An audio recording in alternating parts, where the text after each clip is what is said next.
Hey everyone, Richard C. Wilson here at Billionaires.com. Super excited to share this interview with Tony Robbins that we just got done. No offense, Mark Cuban, but this is the most exciting one that we've done to date, not just because he's an A-list billionaire like Mark Cuban, but so many people have had their lives changed by the insights, the advice, the live events, the books that has been put out by Tony and his team. So recently, I read Tony's book, Life Force. I had read his book, Money, Master the Game before. The original book I had read, and I have multiple times, like many of you, is Awaken the Giant Within. And you can also get Unleash the Power Within on Amazon or Audible if you want to listen and watch those resources. If you haven't gone through them all yet, please do. None of this would have happened, though, if it wasn't for Harry Clore, who was at our Investor Summit yesterday. We had a 700-person event, 70 speakers on stage. And Harry came up when he saw my recommendations of the billionaire books that I've loved best and the 25 billionaires we've interviewed so far for Billionaires.com on our mission to interview 100 of them. And he said, hey, would it be helpful to maybe interview Tony Robbins? And I said, for sure it would be. So right there, he stepped aside. We recorded an audio message requesting that of Tony, sent him the questions, and literally the same day he got the interview done. It was amazing. We thank you, Harry, for that. If anyone wants to check out what Harry's doing with Beyond Imagination, his AI robot technology that Tony is involved in, please go and check it out at beomni.ai.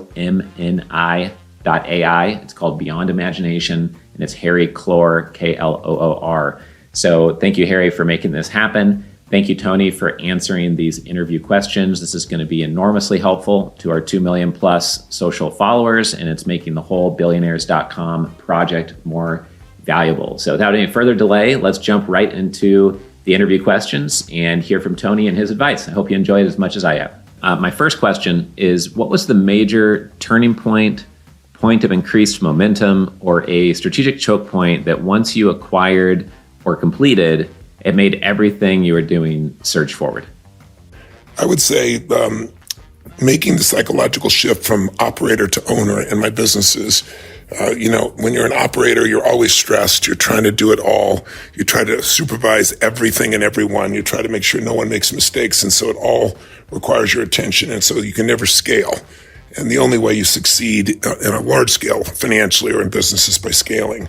So one of the ways that I made that shift was to stop asking how to get something done, but ask who can get this done. Who would be the best person? Who would be the most skilled person? Who could do this more rapidly than anyone else? I had focused on the who versus the how, and that turned me into an owner. And now I have, 111 companies, and we do over $7 billion in business. At the time, I was stressed with 2 companies that were doing less than $5 million in business. Awesome. That's great, Tony. I appreciate you sharing that. We work with hundreds of doctors and dentists as well as family offices. And I can tell you that I know 100 plus doctors and dentists who work just as many hours and probably work harder than a lot of the families that are worth $100 million plus or $1 billion plus that we serve. And it's because of exactly what you just said. They're in the operator mode instead of the owner mode. And you just can't scale when you're doing that. So it's not about the number of hours per week that you're working. It's about your time leverage and leveraging the specialty skills of others who might be much better than you. And there's just not enough time in the day to do everything, right? So awesome. Appreciate that. Let's move on to the next question. What is the most valuable strategy worth far more than $1 million that you wish somebody provided you with early on that you could share here with our listeners? Probably the most valuable strategy was understanding proximity is power. I was interviewing, or actually visiting at the time with the person who was at that time the richest person in Canada.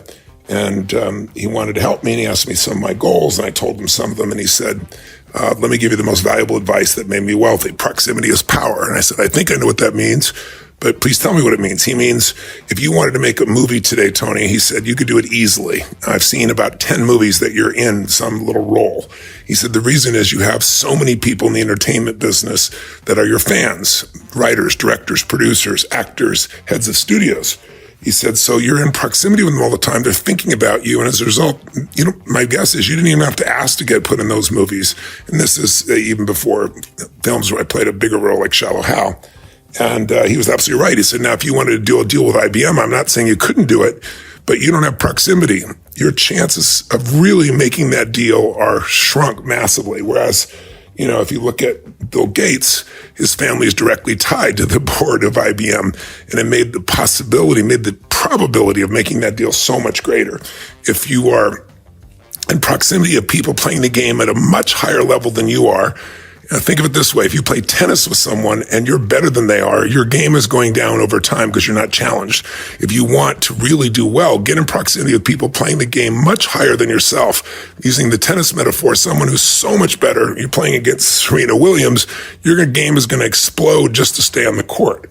So getting yourself in proximity with those who are already getting the results that you want, that are playing the game at the highest level, is huge. And by attaching this idea of getting around people, in the case of the advice he gave me is people that were investment bankers, I ended up putting together one of the biggest deals of my life, which at the time, at the age of 39, allowed me to take a company public and in a reverse merger, and I made over $400 million, whereas I'd worked a lifetime working 18-hour to 20 to 21-hour days sometimes, and hadn't come close to that. So proximity is power. Understanding that principle can create more momentum faster than almost anything else that I've seen in life and in business. Awesome. Yeah, I love this proximity is power concept. I want to, as a family office, increase the quality of your deal flow. You need to be in proximity of the owners of assets and the CEOs of companies you want to invest in or acquire. If you're looking to get deals done with investors and you're looking to raise capital and grow a big investment platform, you need to be in proximity of ultra wealthy individuals, family offices, billionaires, high net worth investors, etc. This is something that comes up at our events quite often. It's the reason why I've been running the Family Office Club for the last 16 years. And it's the reason why for 12 years, starting in 2009, I was chasing Billionaires.com, and it took me over 150 emails and multiple investment structures to actually get the deal done after negotiating it for 12 years. And that's my motivation of owning Billionaires.com and interviewing 100 plus billionaires and really getting closer to them and building relationships through interviews, exactly like this one with you, Tony, but also just to kind of get inside your mind, because I feel like mentally, my mental models will be in proximity of your mental models if I can read the 200 books written by billionaires, and I can watch the 700 YouTube videos and then interview 100 billionaires myself. So love that answer. It's something that I think is really powerful. And this morning I had a call with a group that does $400 million worth of transactions per month. They do $4 to $5 billion plus in deals per year.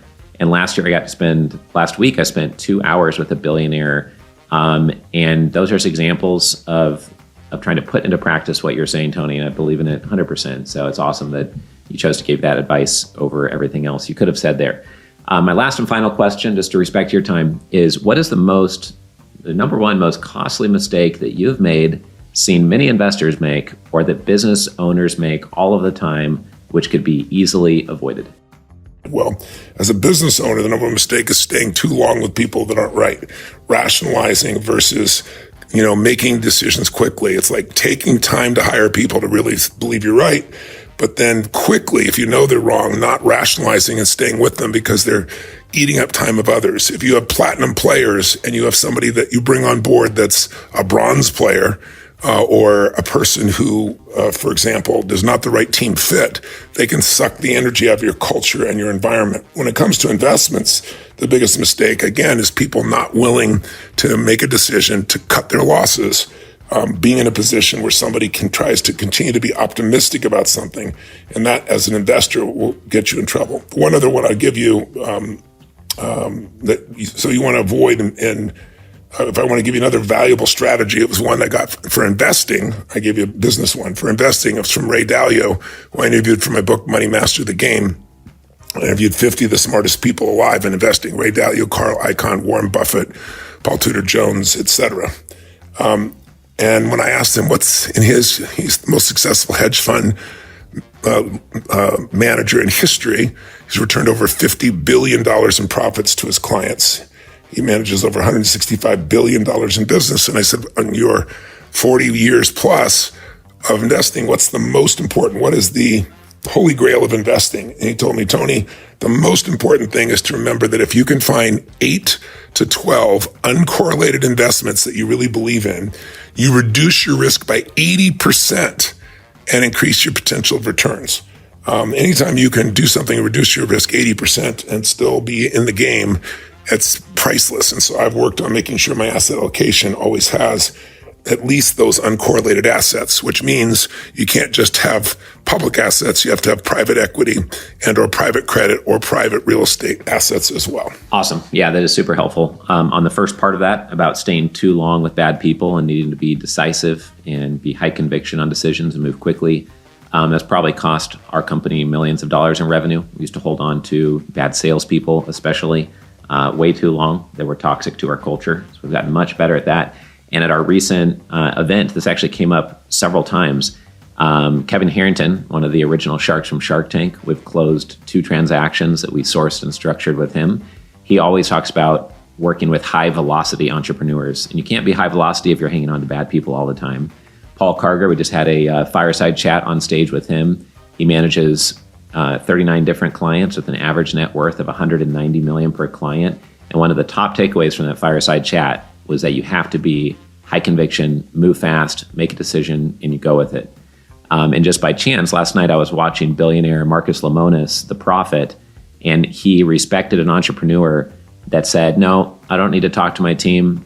If I'm comfortable, then we're going to do it. And she was being decisive. And he said he really respected that because in his world too, if he decides that he wants to do something, then he's going to do something. And it all comes down to that high conviction, speed of implementation, and being decisive. On the second part, related to private credit, private deals, having 8 to 12 different investments, we couldn't agree more. I think that a lot of people in the family office industry know they need to diversify that way. They want more than just a couple rental homes, and their wealth advisor diversifying them in the markets.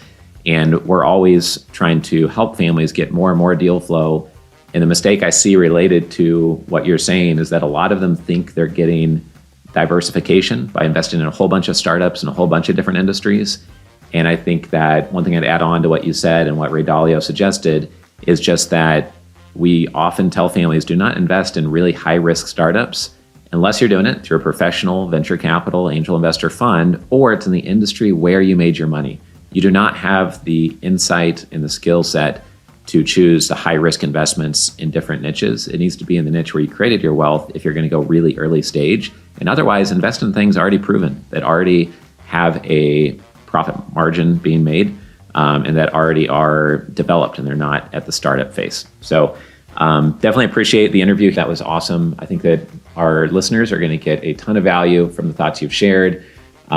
If you have not gone through several of Tony's books, I definitely recommend you doing so. If you haven't gone to one of those live events, please try to go out of your way to do so. I'm sure that you got value from this interview, so please maybe listen to it a second time or share it with somebody else you know.